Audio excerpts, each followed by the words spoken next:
Hann Benedikt Ólafsson, hann sigurvegari hér í fjórgangi á Reykjavíkurmeistaramóti í unglingaflokki. Til hamingju með það, Benedikt.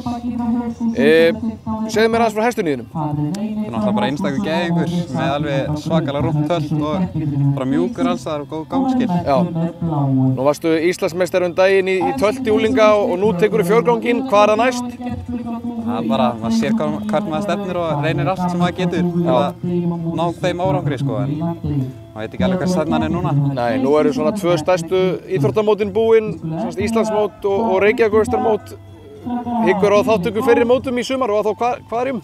Ég hugsa ekki, hann er bara að fara smá í pásu núna og aðeins að fara út að grasa bíta. Hann er búinn að gera sitt núna í ár og fá smá frí núna. Fer kannski út með einhverjum hrissum eða hvað?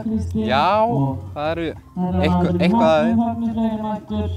Benedikt, til hamingju með sigurinn í fjórgangnum. Ertu að keppa í fleiri greinum í dag? Já, ég er í fimmgangi og tölti á eftir.